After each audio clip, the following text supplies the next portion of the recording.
자, 이준석 개혁신당 의원 전화로 연결돼 있습니다. 의원님 나와 계시죠? 예, 안녕하십니까? 네, 먼저 이 질문부터 드리겠습니다. 윤 대통령이 어제요, 관저앞 시위대를 상대로 이 나라를 지키기 위해서 끝까지 싸울 것이라고 메시지를 냈습니다. 이거 어떻게 좀 파악하십니까? 제가 어제 강력하게 비난한 메시지를 이제 제가 페이스북에 적었는데요. 예. 사실 이런 모습은 윤석열 대통령이 이번 대통령이 되기 전에 본인 슬로건을 내세웠던 것이 공정과 상식입니다. 지금 다시 상기해보면 좀 실소를 금할 수 없는 그런 슬로건이었는데요. 예. 지금 이런 상황에 누가 공정하고 상식적이라고 생각하겠습니까? 윤석열 대통령이 법률가로 평생 살아왔고 솔직히 본인이 다른 사람들에 대해 가지고 엄청나게 많은 강제 수사를 박근혜 대통령 포함해가지고 지휘한 거 아니겠습니까? 예. 그런데 그때 이런 식으로 그 강제 수사 절차에 저항하는 사람들에게 어떻게 했는지 본인이 되짚어보더라도 본인이 지금 대응하는 방식이 옳지 못함을 알고 있어야겠죠.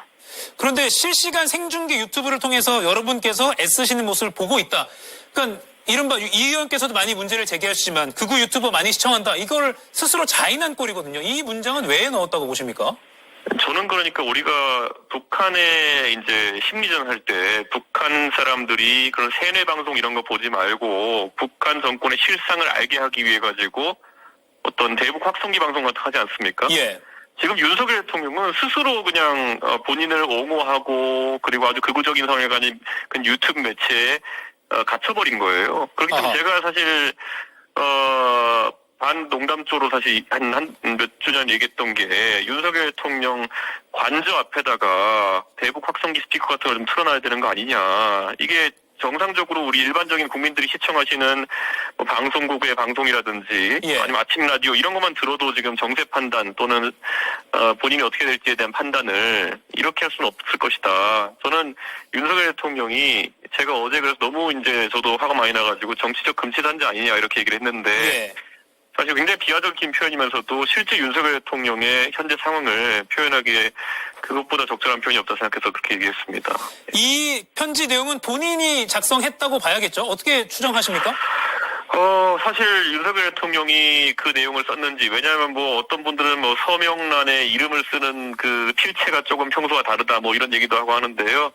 저는 윤석열 대통령이 썼든 아니면 윤석열 대통령 주변에 있는 누가 썼든 간에 예. 저 지금 관저 안에 머무르는 사람들의 집단적 심리 상태가 그럴 것이다. 그렇게 생각해서 큰 차이는 없을 거라 봅니다. 네.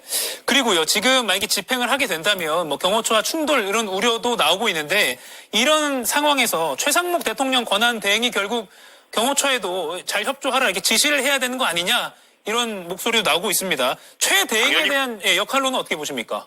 당연히 최상목 권한대행은 이제 대통령 권한을 대행하고 있기 때문에 예. 이런 헌법이 지켜지도록 하는 것이 굉장히 중요하고요. 저는 윤석열 대통령이 반헌법적 행위를 하다가 지금 이렇게 수사를 받는 것이기 때문에 저는 당연히 이런 절차에 협조하라고 경호처에다 지시를 해야 되는 상황이다. 예. 그렇게 생각하고 예. 저는 지난번에 이제 국회 출입을 막기 위한 그런 일선 경찰들의 행동이 국민들에게 많은 지탄을 받았던 것처럼 저는 윤석열 대통령을 사실 지금 경호처에서 잘못된 판단으로 이런 강제 수사 절차를 막아 세운다 이랬을 때는 저는 예. 경호처 또한 그 조직 자체에 대해 가지고 국민들의 비판이 집중될 수밖에 없다. 경호처는 대통령을 경호하는 직무를 수행하고 있지만은 어쨌든 대한민국 국민들을 위해 존재하는 조직 중에 하나입니다. 예. 국민들이 이미 이 사안에 대해서는 판단을 다 끝낸 상황이거든요. 저는 예. 경호처가 사실 이런 상황을 처음 겪어보기 때문에 약간 당황할 수는 있겠지만은 국민만 바라보고 일했으면 좋겠습니다. 예. 최대행 얘기 하나만 더 해보면요. 헌법재판관을 이제 3명 중에, 후보자 3명 중에 2명을 임명했습니다. 그리고 나니까 대통령실 참모진들이 일괄 사표를 제출했고, 이거를 일단 수리를 하지 않았고요. 지금 이런 상황에서, 그 정진석 비서실장 등을 비롯한 그 캐비넷 멤버들에 대한 굉장한 높은 12월 3일 날 하지 왜 지금 하느냐 이런 비난도 많이 나오고 있는데요. 최 권한대행이 이런 상황에서는 어떻게 이 비서진에 대해서 좀 행동을 해야 된다고 생각하십니까? 예를 들어서 극단적으로는 그렇게 한 사람들 다 인사 조치해야 되는 거 아니냐 이런 의견까지 나오고 있는데요. 저는 지금 대통령 비서실에 있는 사람들이, 직을 이제 지키고 있다 해가지고 무슨 저분들이 할 일이라든지 아니면 저분들이 실제 직무를 수행할 수 있는 상태가 아니라고 생각합니다. 예. 그렇기 때문에 저는 최상목 권한대행이 굉장히 단호한 그런 자세를 보일 필요도 있다. 물론 이게 최상목 대행도 보수 정권에서 고위 관료를 많이 하고 이래가지고 다 안면이 있는 분들이고 이러겠지만은 지금 본인은 유사시에는 전군을 지휘해야 될 정도의 역할을 가지고 있는 대통령 권한대행입니다. 예. 그러면 단호해야 되는 것이거든요. 저는 그걸 망각하지 않았으면 좋겠습니다. 예. 다 본인들이 직을 내려놓겠다고 협박한다 그러면요. 다 제 생각에는 다 직을 내려놓게 하는 것이 옳다 이런 생각입니다. 예.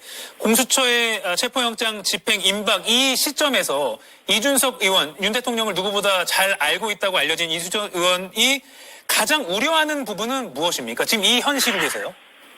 저는 지금 윤석열 대통령의 이런 막무가내식 버티기 때문에 결국에는 탄핵이라든지 일련의 질서를 회복하기 위한 조치들이 늦어지지 않았으면 좋겠다. 그런 생각이고요. 예. 저는 지금 사실 예전에 박근혜 대통령 탄핵 때는 국정조사라든지 이런 것들이 신속하게 진행되면서 좀 우리가 사실관계를 국민들을 소상하게 알 수 있었고 그 이후에 이제 탄핵 심판 결과가 나오고 이랬었는데요. 지금은 이미 뭐 수사는 진행되고 있지만 흘러나오는 것만 있을 뿐 지금 윤석열 대통령에 대한 1차적인 그런 수사에서의 판단이 빨리 이루어져야 되는 거거든요. 예. 저는 이게 탄핵이 이게 자꾸 늦춰지게 되면요. 대내외적으로 지금 엄청난 혼란이 지속되고 있는 거거든요. 전 윤석열이란 개인의 어쨌든 보신 또는 속된 말로 표현해서 마지막 조그마한 기회 하나를 살리는 윤석열 대통령의 노력 때문에 대한민국이 함께 침몰해서는 안 된다 이런 생각이거든요. 저는 이 절차가 지연되는 것이 가장 큰 리스크라고 봅니다. 절차가 더 이상 지연돼서는 안 된다. 이렇게 정리하겠습니다. 지금까지 이준석 개혁신당 의원과 이야기 나눠봤습니다. 고맙습니다. 예, 감사합니다.